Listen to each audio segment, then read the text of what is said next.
without flexibility. I know. Sorry. All right, and we will now do introduction of guests. It's always fun for us to see a semi-full group, so we will start up here with Ms. Hutchins. Hannah Hutchins, Stephanie Stevens, Barry Parker, Troy Williams, Christy Ariola, Kelly Bailey, Jesse Member, Juan Mace, Bob De La Cruz, Roger Hine, Persevere, Robert Shaw, Robert Kimber, Ian Kimber. All right, welcome. Glad to have everybody. Oh, yes, welcome, Mr. Rutledge. Okay, at this time, I'm going to turn it over to the superintendent. I believe she has some special recognitions.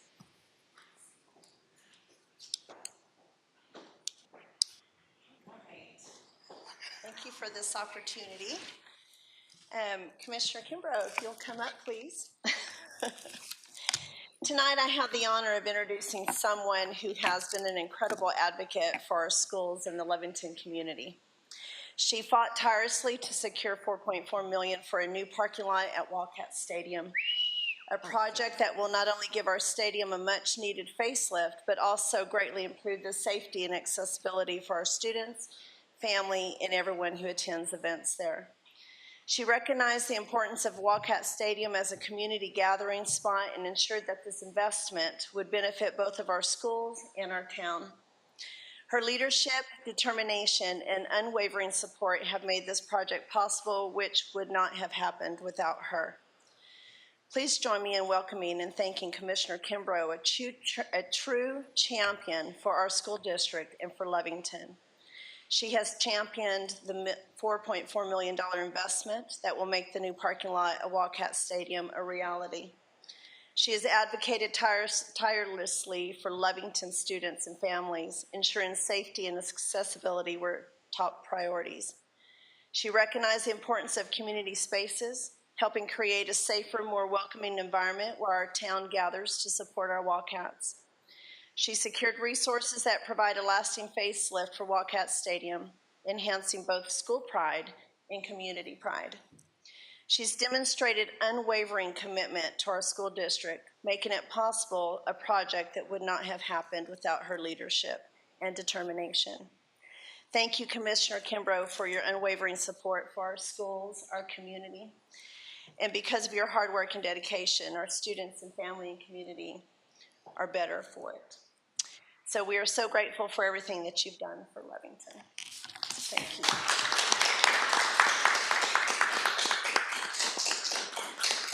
And so I have this, but I just said all those great things about you. And the word hope, because you are spreading hope in our community, in our school district. And then a letter to the commissioners, if you will hand deliver that to them. And this year, our theme in Lovington is to leave a legacy, and that's exactly what you're doing, so we want you to have one of those pens. So thank you. Do you have anything to say? I will accept this on behalf of the whole commission. You know, I couldn't do it by myself. We had to have a majority vote. Yes. And so I appreciated all the commissioners going in with me on these ideas that we haven't done before, but I think it's a good use of our taxpayer dollars, and I'm really proud that the whole commission decided to come together and do this. So, and thank you very much for the recognition. Welcome. Thank you. Welcome. Thank you for being here. All right, next up, I am pleased to welcome Christy Ariola, our academic coach for teacher development and effectiveness. She has this really long title, and she plays a vital role in supporting our educators, strengthening instructional practices, enhancing student learning across our district. And tonight I've asked her to share some of her work that she has done and the impact that she has on our schools. So Ms. Ariola, if you'll come up. All right. So Kelly is. Now you're on. Push the button. Yay! Kelly is passing out, and there are many pages to this, but I am going to go over this briefly with you, but I just wanted you to have this information because as I was preparing this, I was just so excited that I thought, oh, I need to add that, and I need to add this, and I need to add this. because these three initiatives are something that I'm very passionate about and enthusiastic about and excited about. So if I go on full cheer coach mode, it's because I just get really excited about this.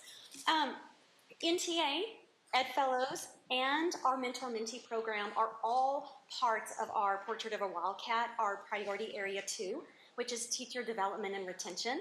And so I'm first going to talk to you about New Teacher Academy. This is actually our 4th year. We've had 4 cohorts now go through New Teacher Academy. This year it was July 21st through 23rd. We have a who, a what, a when, a where, and a why when it comes to New Teacher Academy. The who is truly a village. It takes a village to put together our New Teacher Academy, and I have listed all the people that are involved in it as far as our academic team, our teachers, our instructional coaches, our principals, our directors. Mrs. Q kicks off our New Teacher Academy, and our participants are very impressed by the fact that we have our superintendent and our directors there to lead our New Teacher Academy. We have guest speakers that come in every year. Estacado Credit Union, NEA, our health clinic, First Financial are all part of New Teacher Academy as well. And then we have behind the scenes people. Tara, our IT department, they truly come in, swoop in like superheroes and provide our new teachers with their laptops from the get-go so that they can get started and feel well prepared. Juan with our food services, Mr. De La Cruz, Joan, and then we have local donations that support us every year. And then of course the who is our participants. Our new teachers are new hires to the district, and these new hires are from level 1 all the way to level 3. Our retirees that come back to the district are all part of New Teacher Academy. So I've included our 2005-2006 NTA Wildcats this year. We had 22 participants this year. And then we have our what. Each session is designed specifically for our new teachers. And so they have a individualized schedule that they are provided at the beginning of New Teacher Academy, and those sessions are designed especially for what we have seen our new teachers need when they come into the district. And then I just included a schedule, what that looks like each day of our New Teacher Academy. And then of course we have our when and where. So I told you already that's July 21st to the 23rd of this year. It's held at Gann Cafeteria in Yarborough Elementary. And then I just included some pictures from our past New Teacher Academy. And then how. This is how we developed this, and there were multiple things involved in developing this. Dr. Parker came to our academic team and said, this is my idea. And I'm so appreciative because she really has let us run with this idea and make it our own and make it tailor-made for our new teachers. We developed a goal. We organized our team of directors and coaches, we created our sessions, and we've revised those sessions each year to benefit our teachers and what the feedback that they have provided for us. And then I just included our to-do list. This is something that starts well in the spring, and then we have immediate goals that we set. In June, we have things that have to be accomplished, and then in July. And so we keep track of those things and make sure that they're ready to go, because the why is what is so important. Dr. Parker once again came to us 4 years ago, and she said, obviously, we all know we are in a major teacher shortage. 14% of our teachers leave by the end of their first year. 30% leave within 3 years, and 44% of teachers leave, and this is nationwide, by the end of their 5th year. We obviously wanted an onboarding system for our teachers, and this provides our teachers, our new teachers, with a sense of community and belonging to our district and what it means to actually be a Wildcat. And then we create networking immediately right then for our teachers. I would like to just give some real quick data. I did just a brief, real quick calculation.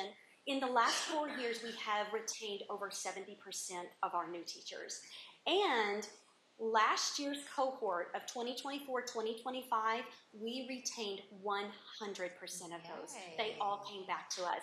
And so in 4 years' time, this is what, it's made a difference. We always end New Teacher Academy with a survey. We want to know how we can be better year by year.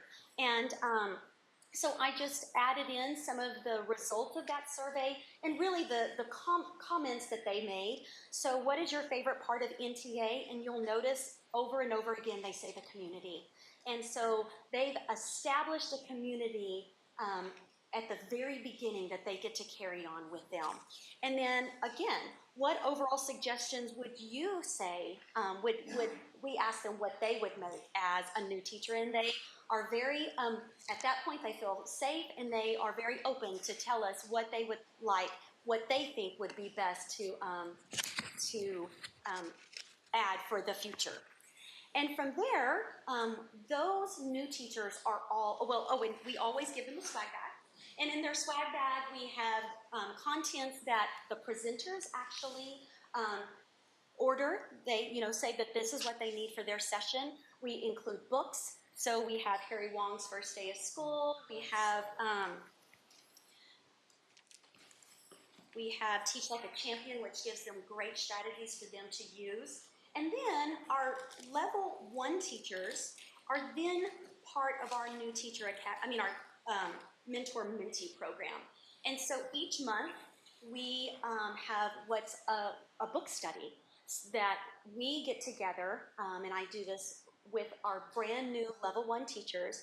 And so we get together and do a book study. And the mission of our mentor-mentee program is building champion teachers by supporting novice educators through a thoughtfully designed collaborative program that pairs their unique needs with the expertise and skills of experienced mentors. And then I've just listed the goals. We go over those goals at the beginning of the school year with both the mentors and the mentees so that they know exactly what their goals are. We establish what the definition of a mentor is and what their responsibilities are as a mentor teacher and what the responsibilities are as a novice teacher. And then I've also included, I know I'm going really quick, but I have included the schedule that the mentors and the mentees follow. The mentors document and log the time that they spend with the mentees, and then they submit that to us each quarter. And then one of the beautiful things about the Beginning Teachers Field Guide is that each time we meet is when they are ending a phase and beginning a new phase. So right now, our new teachers are ending the anticipation phase, and next week when we meet, they are going to be entering into the survival phase, which we all know as teachers, that is a real thing.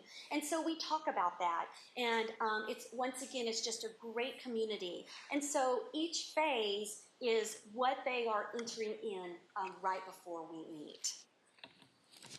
And then we have a new initiative which actually started in our district last year, and it's called the Ed Fellows Program.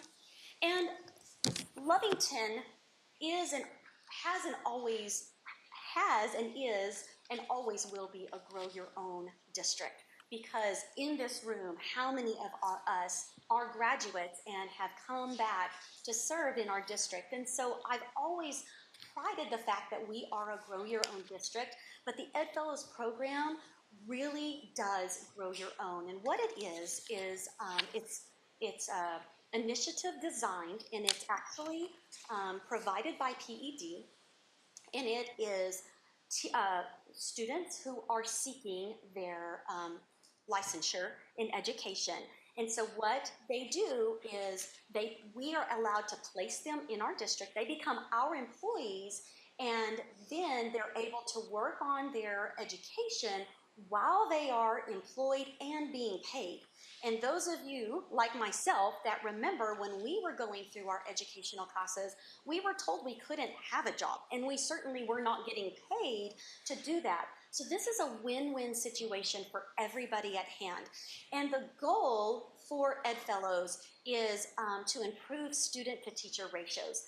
So we are so very fortunate to have 6 Ed Fellows, and we were approved from the state to have 6. And so we have an Ed Fellow in each of our K through 5 schools, and then we also have an Ed Fellow at TMS, our 6th and 7th grade school. And so this allows for small group instruction. This allows for targeted intervention, high dosage tutoring. So our Ed Fellows have a mentor, and then they also have a coach from the state. But they are serving our students in a small group instructional basis, which really serves for our MLSS, and which is what we are striving for anyway to help our students and to better our student to teacher ratios. It also builds the educator workforce. Like I said, this is a grow your own program. All 6 of our Ed Fellows were either IAs or substitutes within the district, and now they're serving as Ed Fellows. They're able to work on their classes, and they're getting paid, and they're helping out our students and our teachers. So it creates our teacher-educator pathway. It creates opportunities for potential educators. It provides them with resources, and it helps fund our recruitment and retention of our teachers. And then it just talks about developing the next generation of educators. And along with the Ed Fellows program, I did not put slides in here for this, but we also have, it's kind of a sister program of that, and it's called the residency program. And we have now 3 students who are residents as well. And so that's also provided by the NMPED. And they are now closer to graduating than what some of our Ed Fellows are. And so they are on the brink then of graduation. So obviously the goal is then, once they graduate, we are able to place them into our schools as certified teachers. And last year we had our first Ed Fellow graduate, and she is now in one of our schools as a certified teacher. And so at the end, I just put the cycle of a Wildcat champion.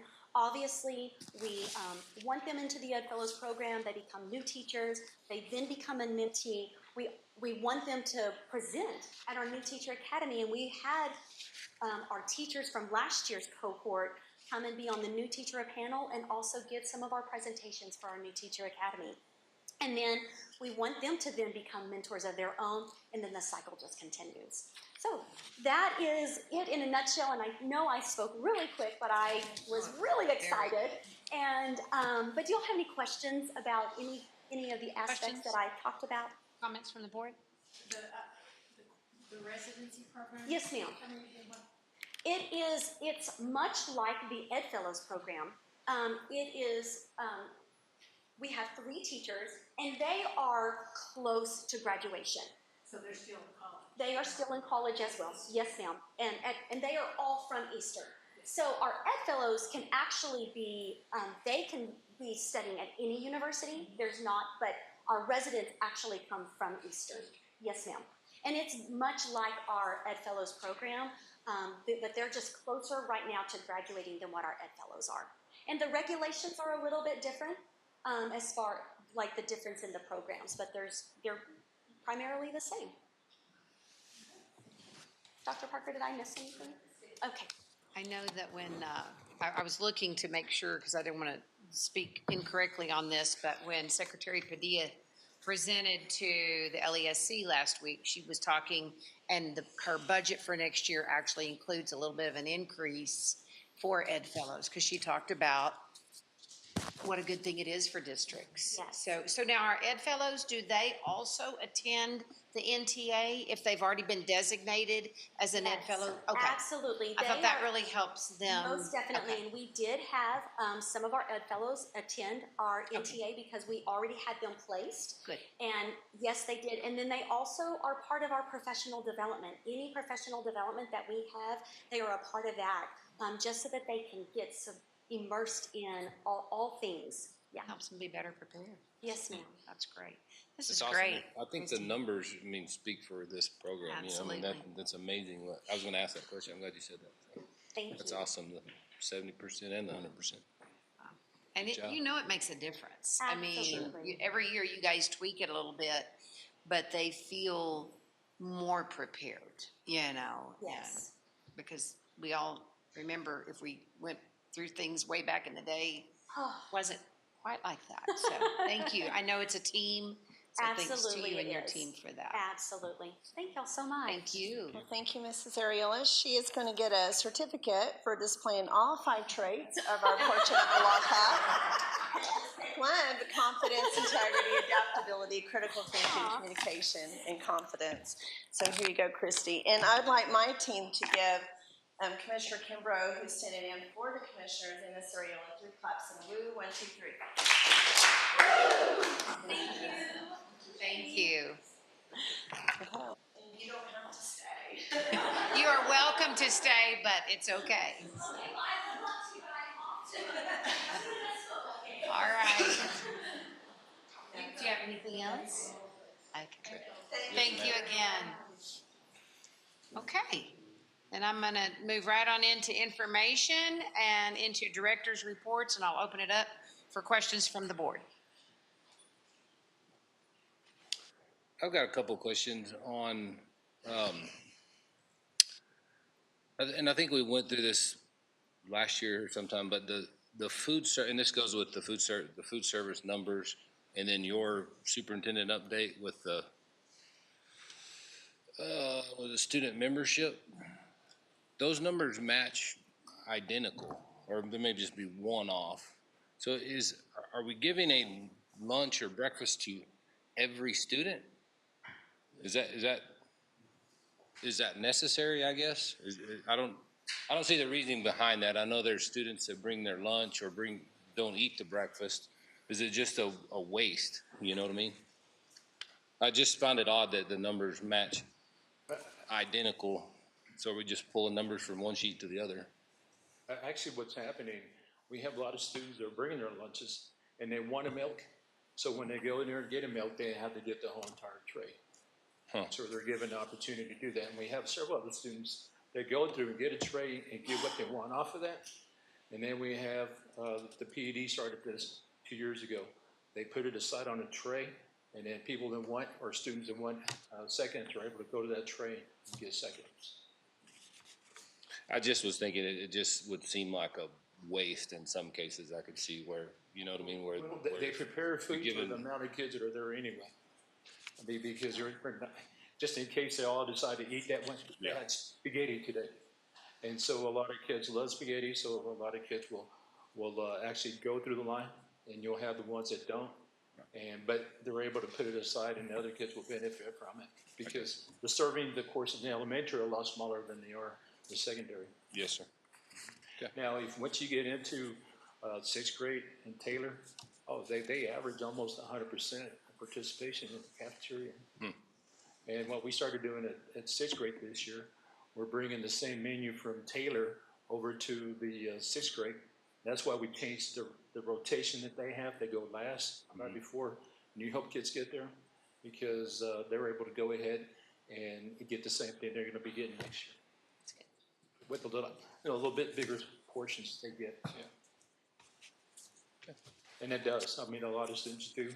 But if you bring your own lunch, a lot of times some principals will ask the kids just to go through the line and see what's being served for that day. And they might, hey, this is better than what I thought it was going to be. And they might grab their plate. Yeah. Okay. And I know there's high school kids. I know some high school kids that bring their lunch and eat the lunch up there. So that's great. And then the high school kids in the morning, what they do, Mr. Williams, you can jump in if you want to. They purposely wait for the students that are playing football first period. They wait for them. They save a breakfast for them, and they're able to come through there and get what all the other boys and girls are getting. Cool. Thank you. Love it. Thank you, Mr. De La Cruz. Other questions? Wait, you said you had a couple. Go ahead. I can. No.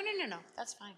I was looking at the athletic equity schools there, and I know this has been a topic of conversation for a while, but I was kind of curious, just the thought process behind. I was just looking at some of the numbers here and the ratios of coaches to students or coaches to athletes, I guess.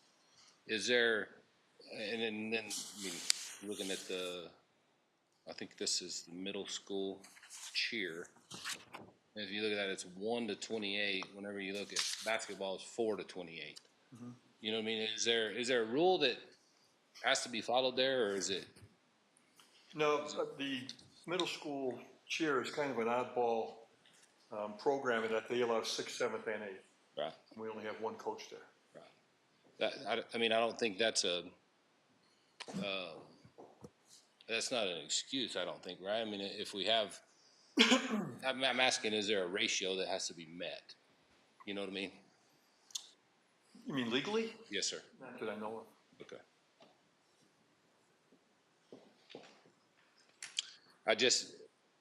It's concerning to me, I guess, the low number of coaches on, especially in the cheer. I think the high school the same way, with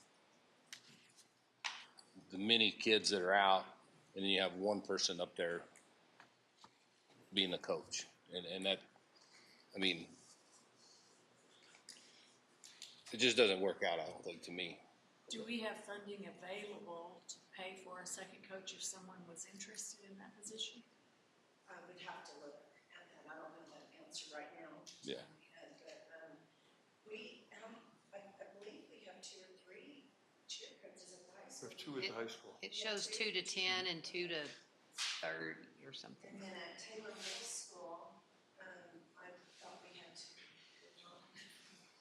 This only shows one. I'm not certain. That's. I mean, this one only shows one, so I just. But if there is a volunteer, which I don't know if there is, does that get counted in this or it does not? It's just If the. there was a pay. volunteer, that would be in here. Okay, Yeah, because there's volunteers listed on some of Okay. these on the pay. Okay.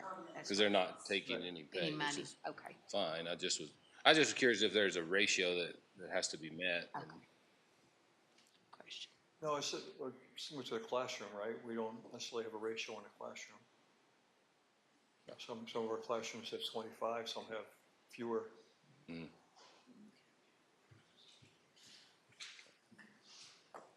Other questions? Thank you, Mr. Murad. Yeah, thank you. Okay. If not, we'll move into the superintendent's update.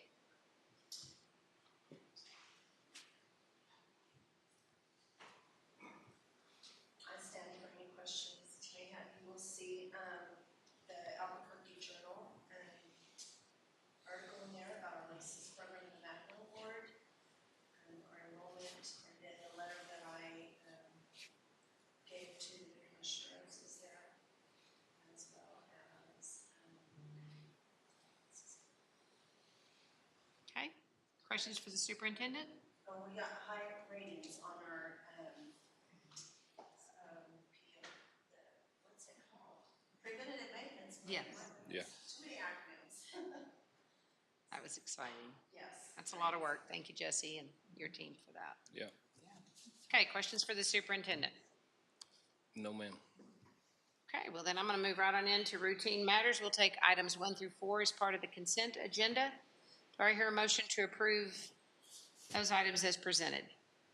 So move. Second. Okay. Any questions?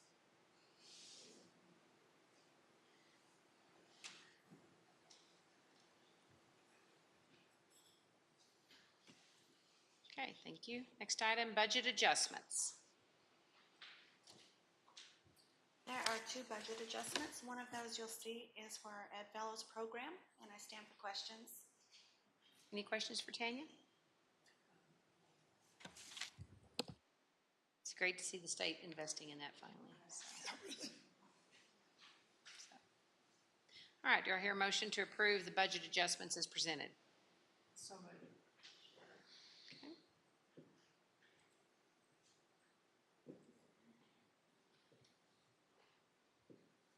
All right, let's see, we do not have any bids tonight. Donations. I believe we have 2. Okay, did you want to expand on those? The Magna Award, we have received a gift of $5,000 for that. So, and then Chevron that goes back into our CTE program. Okay. Okay. Questions from the board? Do I hear a motion to approve the donations presented? Second.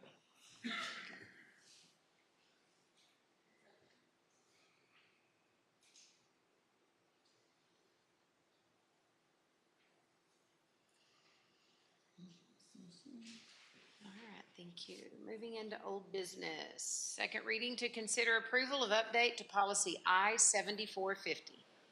Yes, ma'am. This is our second reading for New Mexico Senate Bill 163 that will be placed in our section of graduation exercises Your recommendation? to approve. Like we have a choice, but, but at least you feel like you get to say that you approve. All right. Motion to approve is presented. Second. Okay. It is open. Just makes you feel better. Yeah, I'll approve it. Yeah, sure. All right, next item, second reading to consider approval of policy advisories 270 through 272.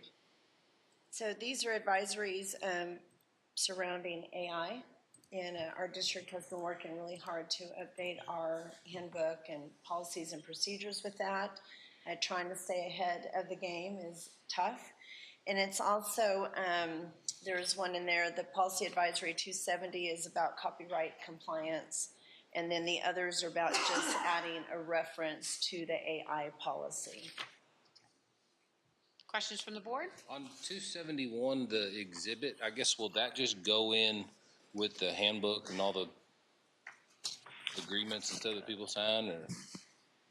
Yes, the part that's in yellow, that's going to be a reference that they will add to our policy that's in the, I think it was there's like a form that you fill out. the regulation. On the page here, sorry. Oh, I see. It's on right, page. it's the exhibit. Yes, ma'am. Yes, okay. So that'll just go in with the handbook or whenever they register for school? or- Once you guys approve, then that's Right. what we send off to Okay. policy services. Okay. We already have something that, when our students register, it's in the handbook that they have signed and agreed to it before they can move on to the registration process, so. And the reference to this will be added to that? Yes. Okay. Is that what you were wanting to make sure that that matched up? Okay. Is there an incomplete sentence there on purpose? Or Is there what? as I understand, will abide by provisions and conditions indicated, including those pertaining to the, Yeah, it should be is the policy supposed to be listed out there or something, huh? It's a good catch. The third paragraph. That's a typo that we probably need to ask. it's underlined, but including, but it doesn't, according to the period. Not THE. Yeah, I think it is a typo, but we need to, thank you. Miss Vanessa we'll check on that. Any other questions? I guess on page 28 of 272 there,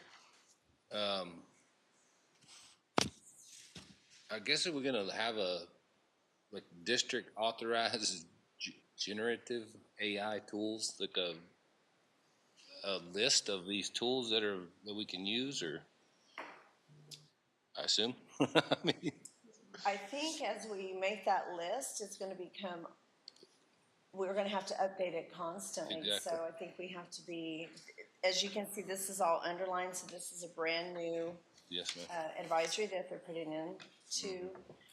So I think we'll probably have to be revisiting this quite often because, you know, now they have items that they're 2 steps ahead of us on doing all this. So we're trying to put a positive spin on AI. It is a great tool to use. Sure. We want to teach students how to use AI productively, as well as our teachers to make their life a little bit easier, work smarter, you know. And so there are some great benefits for the use of AI, but we also have to know where we draw the line on that. And so that just comes with education, teaching in the classroom, and what we expect from our kids and staff. Didn't Dan say when we were talking about this at the board of directors, he said it's such a fluid document. I mean, knowing that, and so this is almost like the baseline start, and then he's absolutely going to count on feedback from districts to really tweak this because it's changing so much, you know. My concern is, I know I've talked to a couple of high school kids that have those AI glasses, and they'll record. That you can hear, receive conversation and you can see text, but they'll also report. And in the classroom, do it, keep the teachers on their toes. But my concern is locker rooms. Kids with AI glasses in locker rooms, if you're recording things in the locker room that should be recorded, nobody knows because you're not using your phone to do it, you're using your AI glasses to do it. So we have to do that. Right, and we have to be careful just to start listing out things, because we'll never be able to list out all the things, so we just say any device of that nature, so, yeah. Okay, any other questions? Not, do I hear a motion to approve those policies listed as presented with that noted typo for Vanessa to check on? Thank you. So moved. Okay. I'll second.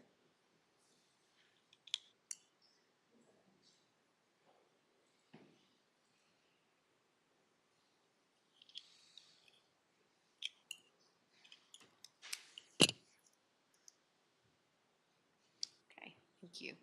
Next item, second reading to review and revise policy G, sections 1900 through 5900 and exhibits. I do want to bring to your attention that there has been an adjustment to G 2600. That should be right there for you. Gee, what? 2600. It's professional support staff, personal emergency religious leave.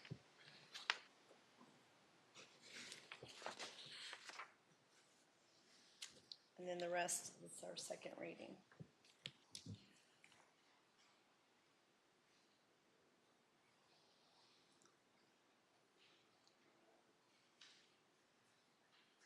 Okay.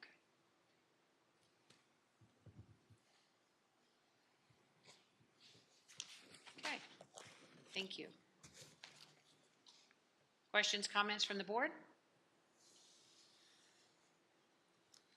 I know it's a lot of reading, but thanks everybody for looking over this, or pretending to, so. All right, do I hear a motion to approve sections 1900 through 5900 of policy G as presented? Second. It is open.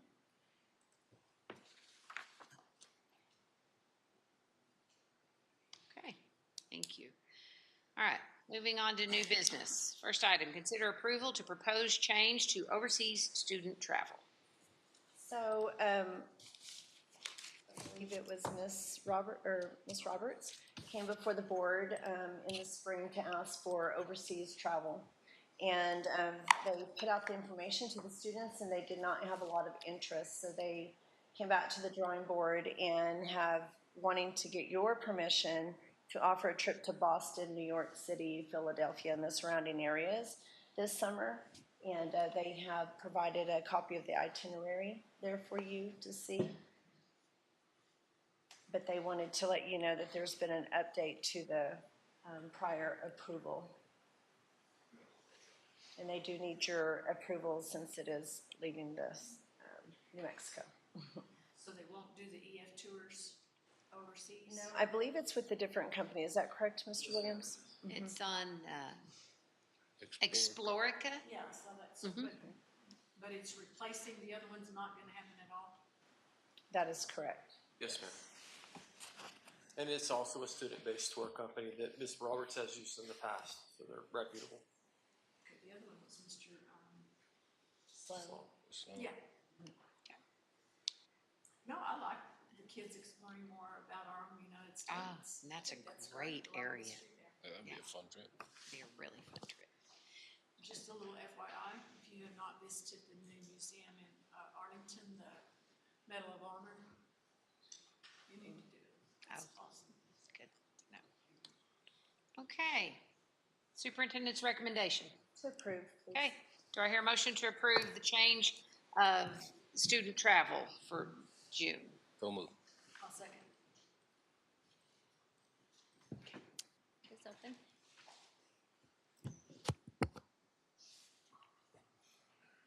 Okay. Next item, consider approval of resolution in support of K-12 restructure. Yes. And so, President Maker, I would like for you to speak on this, Oh, okay. please. Okay, thanks for the notice. Well, this board's already talked about this, and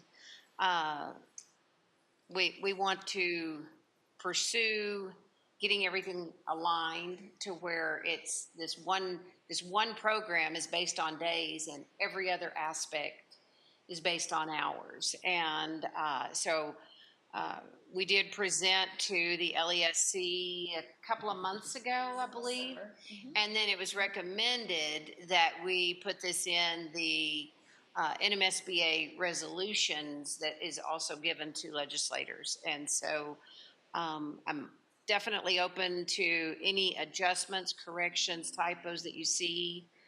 But I do think it's a good thing. We can't sit back and wring our hands and not try something. And so this is definitely worth pursuing, I think. And the LESC was receptive to when we presented. And so, because what we're looking at is the participation in the K-12 plus program to be measured in hours and not so many days. I think you're going to get more participation in the K-12 plus program if this will happen. I believe so. You know what I mean? I really believe do. so. It gives districts some flexibility. Agreed. I agree. Which ultimately ends up in more time in the classroom. That's I right. mean, And it's isn't just that the way you purpose of structure it? Yeah, for that So enhanced I think learning. it's very well written. Good job. Thank you. Is this FY 27? I get messed up with this years. We're in FY. We're in 26. Okay. Yeah, so. And with this being a 30-day session, typically they won't put anything that's not related to money, and this definitely would be related to money. Sure. Because I agree, I think there'll be more districts that would participate. And in fact, when Secretary Padilla presented the other day, she did not ask for an increase. I think she put a decrease because she said districts are not participating in K-12 plus. So I'm hoping that this will be something. Yeah, a little spark, huh? Be a little spark, so we'll see. Good. And the LFC is going to be in Lee County next week. And so they have invited the Lee County superintendents to speak, and this is one thing that I will be bringing up to them. I think the I more think we that's can a good one. saturate it, so. Okay, well, thank you guys for your support. Do I hear a motion to approve the resolution as presented? So move. Second.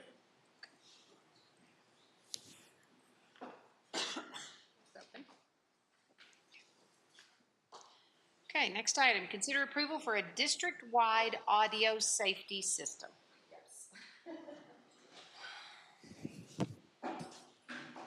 Say that again. Please don't make me. Ms. Rutledge, you have that up there.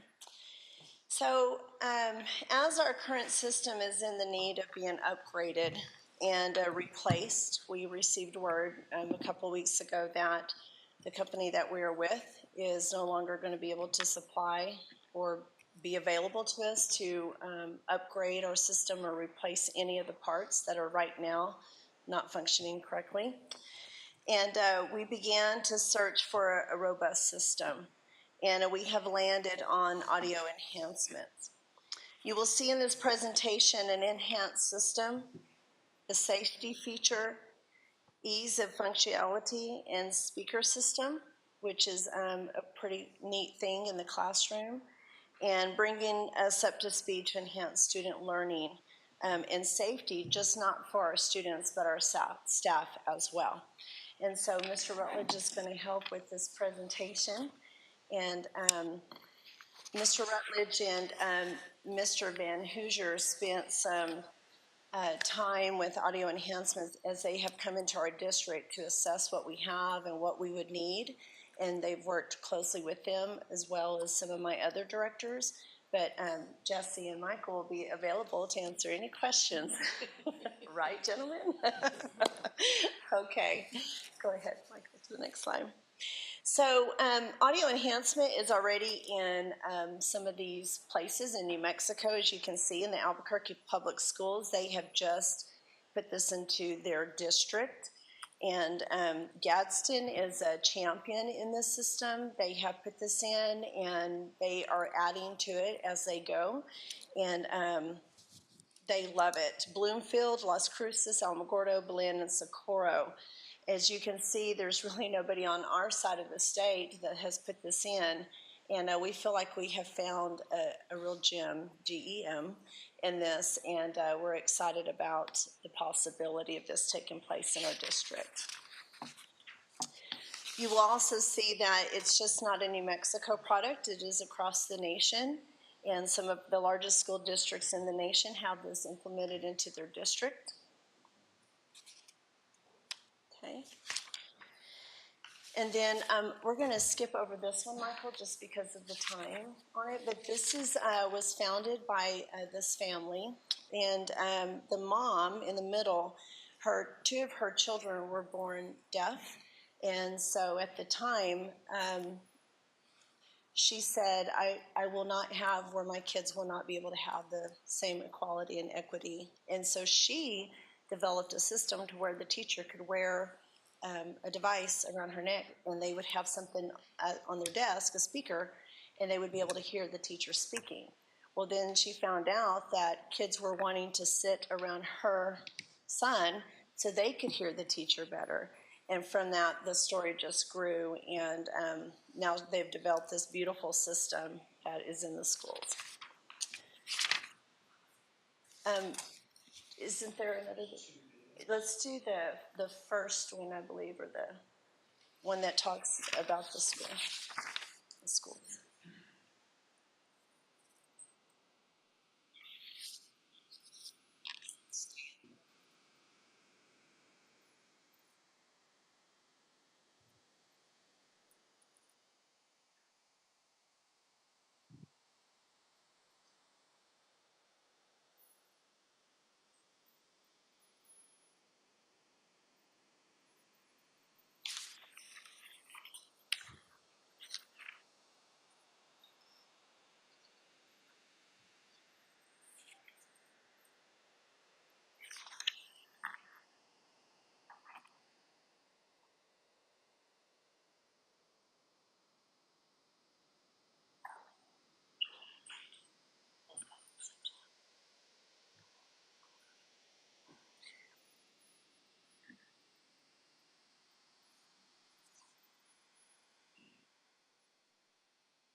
Thanks.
Should have watched the film.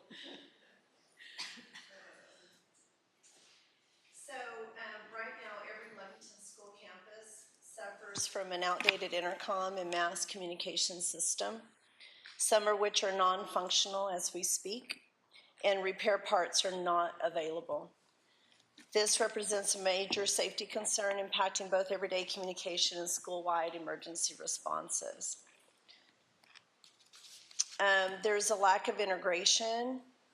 The district faces challenges due to building systems that are failing, which currently do not integrate or operate cohesively. We have different platforms that are just by themselves on an island.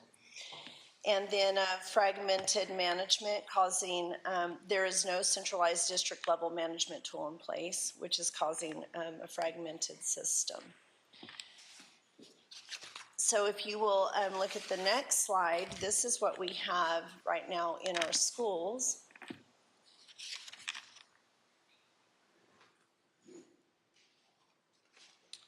The picture of the speaker. Okay, this right here. Current clock and speaker for paging bells, emergency messaging in that first one. The second one's a current classroom speaker. Does this remind you of the movie Grease? That's ding, ding, ding. And then the current intercom phone system. And then this is a true speaker outside of one of our buildings. So then what audio enhancements can do through the EPIC system is bring all of our things together into one updated platform and system. And so we would go from what the top looks like to what the bottom, those are the products there. And then your telephone system would go here into the computer where they could be able to see all the places in the building, a map, if you will. Okay. Long-term value, invest once and save for years. Moving away from an outdated system saves on costly repairs and upgrades, and it ensures that we have a reliable, effective system. And right now, we're kind of in that orange where we're having to repair and pay, repair and pay, repair and pay. And now we're at the point where we no longer can repair because there are no products to repair. And we're going to have to move to something because what we have now is no longer going to be available to us. Correct me if I'm wrong. Is that correct? Okay. And then right here, this is what a representation of all the different things that we would have in the system. You know, our Raptor check-in when people come in to check their IDs, to our camera system, to our fire alarm, to our phone system, and different things that we have. They're all on an island by themselves. And so what audio enhancement would do was bring them all together in the EPIC system, and they would all have a central hub that they would talk to each other and just bring all of those components together. It's also our Google platforms, ClassLink, Microsoft, all those different things that we have would come under one together instead of working by themselves. Jesse or Michael, do you have anything to add to that? Am I saying it correctly? Okay. And then this is what we're looking at right now. This system is huge, and you can add to it as you go. So what we're trying to do is just the necessity, the bare minimum of what we need right now. So we're asking for the EPIC system, the classroom audio, and the SAFE system. And under each one, it shows you what they're all about. EPIC system would upgrade all of our campuses. The principals would be able to customize their bells and the announcements, upgrade our clocks and signage on campuses. Classroom audio would be what you saw at the very beginning of the video, where the teacher's wearing the gadget, and then there's speakers in the classroom, around the classroom, to where all students would be able to hear. And then the touchscreen AV controller in each classroom. And then the SAFE system is the alert button. that the teachers would have in that little thing that they're wearing. And it's integrated in the microphones and the safety alert badges as well. That's what this says. For every other staff member on campus, our custodians would have this to where they would be able to alert and call a shelter in place or a lockdown or a hold or whatever. And those are some of our people that are around and see things first before anyone else. So all staff members would have the alert badge, safe badge. And then all of our door locks would be integrated together all into one system. The intercom, the security cameras, all of it would be together. And then each teacher would have the ability to record for students that have missed, have been ill or whatever, and they need to go back and rewatch the lesson. We can use it for PD. If we see some great things happening in the classroom, instead of getting them a sub to go in to observe, we can be able to record and use that in our PLCs and in our PD. And it's also, they can call a lockdown if they see danger. The scenario of how we practice is not, the principals are not sitting at their desk waiting for that call. They're out and about, and so they can be able to call that in the gym or in the breezeway or on their way to the cafeteria if they have to do that. So, we're looking now for approval. But any of my directors have had the ability to have discussions with the representative from Audio Enhancements. And then, of course, Jesse and Michael went around with them for 2 days. I believe they were here for 2 days in the school, going through all of our buildings. So stand for questions. And Michael and Jesse, if you have anything to say, or any of my directors have anything that you guys would like to add that I have missed. So I would really support the system on Trevor Force. We have that documentation from Trevor Force saying that it will not be supported by the end of this year. We're going to do something. Mr. Williams, I don't want to put you on the spot, but being a campus administrator, your thoughts on this? I mean, you're dealing with this all day, every day, so. They came and showed it to us as well when we talked about it. It's exciting to have the security features, to have the audio in the classrooms, but just to simply be able to set bell schedules, that in of itself can be challenging at times. So to have it all integrated into one, I fully support this. Thank you. So Questions? if we put the 4 speakers in the classroom to get announcements from the office, would they come through those 4 speakers or through the antiquated speaker that's already there? So be all completely new speakers. So the old stuff will be taken out? Okay. And even the office announcements would come through the 4? Yes, ma'am. And so this bill includes all of our classrooms in the district? All This quote, not a all bill. 10, You should have in your packet. 2.5. It's 2.5 million. Here's our money gal. There are quotes for each campus, Okay, and the total is approximately 1.7 million. approximately what? 1.7 million for all campuses. Okay. What? I Are came you up with- missing one? I came up with 2.5 when I figured them all in. 2.5. I mean, You're When- right. I apologize. You're right. It's 2.5. I have 1.7 on the brain. Sorry for that. okay. You'll see in your packet, it's broken down by campus, what each one would cost each campus, and about how many classrooms are at each campus, and what that would entail, and then the grand total. And then on the following page, you're gonna see a timeline That's what I was wondering. of where we would start, so. We looked at other companies other than just this one? I'm sorry? Have we looked at other companies other than just this one? Yes, we have. What were their quotes? Their quotes?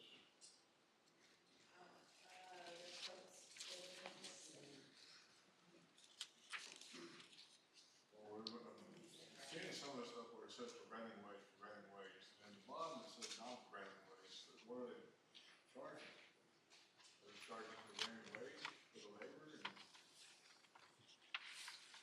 the very bottom is installation, non-daily breaking out.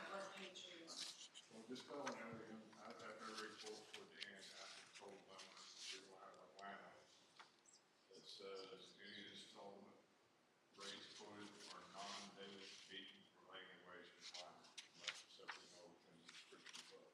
In the description above, this one just says installation of two-way radio road at Deacon, Davis Beacon, living wage, 7 hours, $679. So, right, so what they told us is that this, it would not be more than this. And there is some grace period there. So if there is, let's say that the high school, right now they're quoting us at the 641, that they just decided, you know what, we need 2 more speakers over here. There is money built into this quote that it would not cost us more than what they have quoted us. And it could be a little bit less if they don't have to use, what's the term for that? What is that? Contingencies. So, yeah. Does this allow for speakers in hallways or classrooms or at the high school in the breezeway? Because when you're in the breezeway, you can't hear anything. Yes, That's, okay. yes, yeah. What about any connectivity to this building for you? Is there any, or does, I just was curious if there was anything, because I saw the campuses, but I didn't really know. I'm smiling that you asked that because I asked that too. Yeah, because it's connected to the network, you can basically connect to it from anywhere on campus. Oh, okay. So there's no quote for that, so she would just have her own. Okay, so we can connect to other buildings. We did not quote a system for this building. Okay. Because if we're having to cut back, I want those campuses taken care of. I love my people here, but it's the campuses where the staff Care of and your students You can see it from here. Okay, yeah, that, I was Yes, just thinking, yes, some kind of yes. connection to Okay. where, I think about when you're in your office, 543 is now arriving, so you may not need that, but, Right. so is this a one-time cost, or are there annual fees? What are we talking here? I think it's a once and done. I don't think there are annual. Only if we upgrade to, like you saw in the video where it has a translation piece. That is not in our quotes right now. So if we decided as a district later on to add that in, then there would be a cost for that, but it would be minimal. I mean, it would not be billions of And dollars. what kind of service when something goes wrong, because we know it will. I'm sorry, ask it one more time. What kind of Will you please service? put on your thing? No, just kidding. What? Give me those. Well, at this point, I have cell phone numbers of project managers and Okay. installers, and so I'm assuming that it's An probably. inclusive fee? Does it? Well, that's a lot of it, they're gonna charge us every time they come out here to fix something. Now, I don't anticipate they'll be out up front. We get to, part of the package includes taking us to Utah to spend a week in their facility to learn the ins and outs of the system and how to operate it. I do like that there's several New Mexico districts that we're familiar with that are using it, because we can also, and I'm sure you also have visited with those superintendents, so. I did. I just was at a workshop with Superintendent Lawrence, and he said it was the best thing his district has done. And the teachers were they loved the safety feature of the button, and they said that the discipline in the classrooms have improved tremendously because they know they can just push that button. And so he said if he had to pick anything to go fighting for, it would be this system in his district. So you can push the button and record Yes, ma'am. right now. So if the vibrates up in the classroom, you push that button and it'll serve Yes. and records. And that's an added feature. Correct. Yep. Yeah. Yep. Not part of the original package, but it's definitely a feature that we can add to. Some of the things that aren't included in this initial round would be the classroom recording and the Translator. translation and the digital signage. Oh, okay. So, Or we need to buy all our teachers AI glasses, and so they. How long are the licenses good for? How long are the licenses good for? perpetual, forever. So, if I could just give you my 30-second elevator pitch. Jesse's pretty excited because right now he is taking care of a majority of the issues that exist. All schools have some issues. 2 schools have major issues. And so moving to something different is really a non-option. I think, Mr. Seeley, I think you asked, have we looked at other companies? And the answer is yes. We had 2 other presentations, significantly less than this. Didn't do anything near what this does. Matter of fact, mostly looked antiquated. I think as the group that sat at the table of 8 or 10 people were evaluating different solutions, I think each person found something that they could hold their nose and maybe believed that was okay. But there is nothing that compares to what Dr. Parker and Ms. Q found when they found audio enhancements. The audio in the classroom has been a topic of conversation for probably 10, 12 years that I've been here, and the need to be able to lift that teacher voice, you've been there, to the back of the room so that every student gets the same presentation. So it's a lot. The integrations are pretty spectacular. Those are things that we would look at doing later, but obviously increases the safety and security of the district overall as we're able to bring some of those things online. And if I may be transparent, this is my 4th year.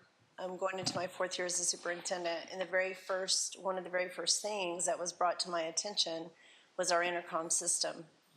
And so we started slowly looking at it, but we got really aggressive of looking at a system for like the last year and a half.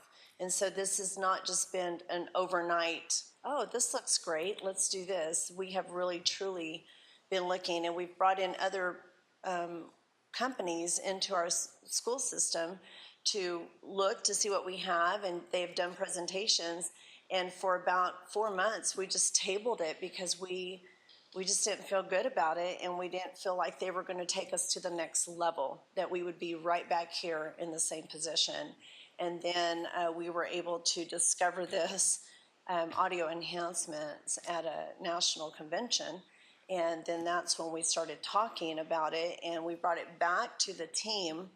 And I can truly say that everybody's on board, where the ones that we brought in earlier, it was a split or, nope, I don't like that, and this is why. And then technology had issues with it, and then the maintenance had issues with it, and the director of operations had issues with it, and then my academic people had issues with it. And this is the first time that everybody came together and said, this is it. So we have been on this topic for at least 3 years, because we knew that what we have now was eventually going to give out. And so we thought, we got to get ahead of this, And here we are. We don't know what we're going to do at the end of the year. So that's where we're at So on this. from a money standpoint, can we braid some funds to utilize this? And this is where Ms. Hutchins comes in. Because, you know, at the end of the day, that's a big deal, is to figure out how we're going to. It This is. is where my 1.7 comes Okay. in, okay? Thank So you. we have 1.7 in ETNs You're right. sitting there, and then we have the 536 coming in also. Oh, the So that 1.7 gives us- doesn't include the 536. Correct. So that's the additional that comes in October. So that gets us very, very, very close to the Okay. 2.5. Okay. So that's why I have the 1.7. Yeah, because I was looking at your summary and I thought, well, could we pull from this group? And I know So you've that probably leaves looked. a little bit that we would need to absorb either through HB 33, Mm-hmm. SB 9, and we also have some SB 9 state match that can Okay. take on some of that. Okay. Thank you. Right. So with that piece, I was not ready to bring this to the board until I said we do have some funding for it. So if you will look at the estimated timeline, How those schools were picked in that order is right now I'm debating on whether to say this even out loud. We have two schools right now that at the beginning of the year, the principal could not use the intercom system and had to use a bullhorn, a horn going down the hallways. Well, those are the oldest buildings in our entire system, like 1941, Right. 1943. Well, and for an example, while Michael and Jesse were going around with the AE team, Michael asked the principal, do you mind just making an announcement that we're in the building? And they said, we can't because our system is not working. Yeah, and we don't want that. That's not a safety issue. So, Other questions from the board? Great presentation. Definitely a lot of money. So I think that's why, I think you all expected questions. yes. I mean, we're very cognizant of the money. Right. And I would expect questions. And don't think that we weren't willing and dealing, like we're like, okay, well, what if? And do you get buy 9, get 1 free? I mean, just, we have. Yes. Questions from board members? Do you guys have anything to add that I might have left off? Is this do we pay as you go? You know what I mean? So when they do Jefferson, you pay that bill and then you don't pay the next bill? We asked about that and he asked if we pay, after they get done with Jefferson, we pay the invoice and then we go to the next one. Yes, we will set up each quote separately for each campus. And so, yes, we can't prepay until the work is done. Okay. So we definitely have to wait until that work is finished. I'm pretty impressed that they anticipate that this will all be done by spring break, it looks like. They will bring in a team and swarm our district. It's exciting because in education we have been trained to it's a forever thing. And so we've asked them several times, what do you mean, like this year, like 2026? And they're like, yes. So. And is there a possibility that this could start prior to this November deadline, this November date, or we? So this or just on timeline their is schedule? based on if you guys had asked for, if we have to have 2 readings on this, yeah, it's that's not a what it policy. is. And if not, then they move it up a month. Is it? So they can start next month, time get right? Right, yes, the timeline is based on if we had to meet twice on this, yes, sir. Is it very disruptive? I mean, installing this They equipment? work after hours. I didn't know, but that's good. They'll work a little bit during the day, but the majority of it is after hours. Okay. Which is what we prefer. Sure. For many reasons. So did this include the cameras in the classroom? Or no? No. Not the cameras yet? That could be added if you had to. That's a piece of the puzzle that we're not purchasing this round. Okay. I think there's lots of hurdles to cross with that particular project. We would want to definitely communicate that out to our community and to our parents before we just start putting cameras in the very classroom. thoughtful on that. Absolutely. Very, very thoughtful. Thank you. Any other questions? Thank you all for the presentation. Very good. Okay. After hearing all this, do I hear a motion for approval for the district-wide audio safety system that was presented tonight? So moved. I'll second. Okay.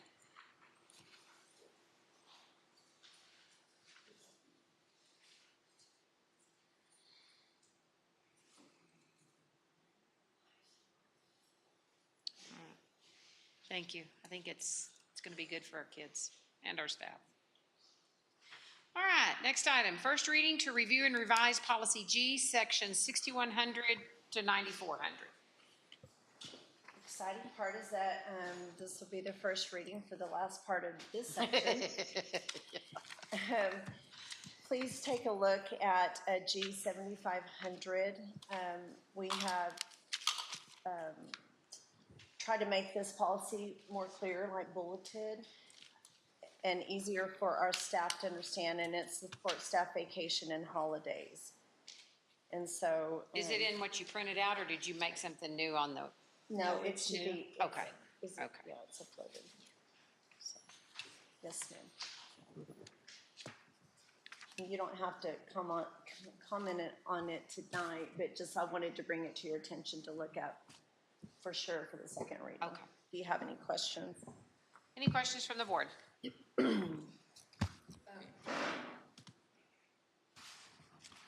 To me, there was a whole lot of repetition Repetition on?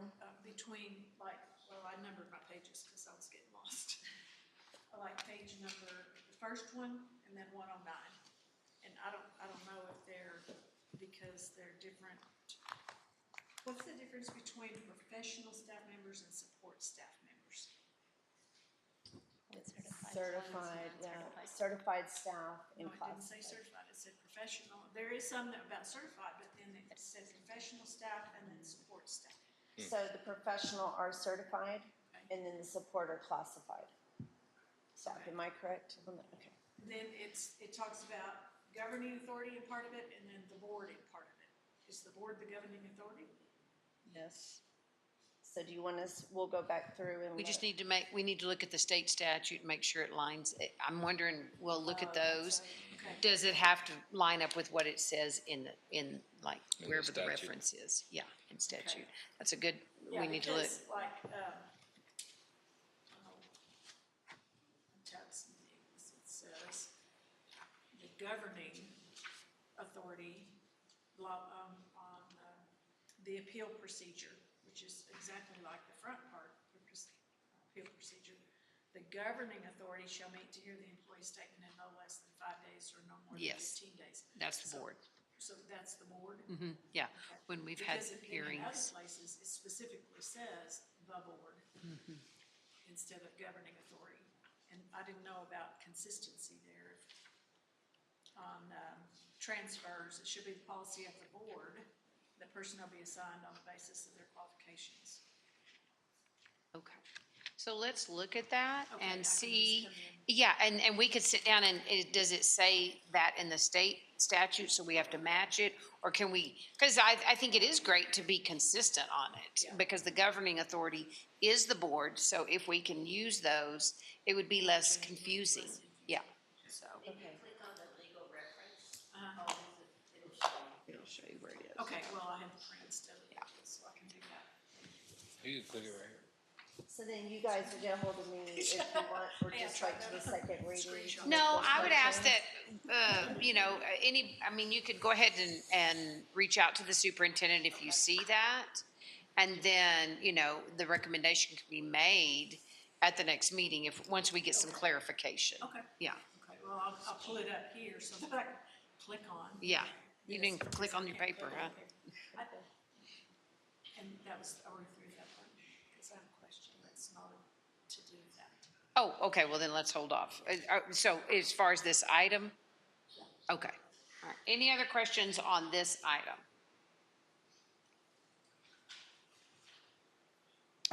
Okay. Hearing none. We're going to move into just a reminder, the region meeting is in Carlsbad, starts at 5:30 on September 22nd. And public comment time. This time, is there anyone who wishes to address the board in public comment? All right, hearing none. Did you have something?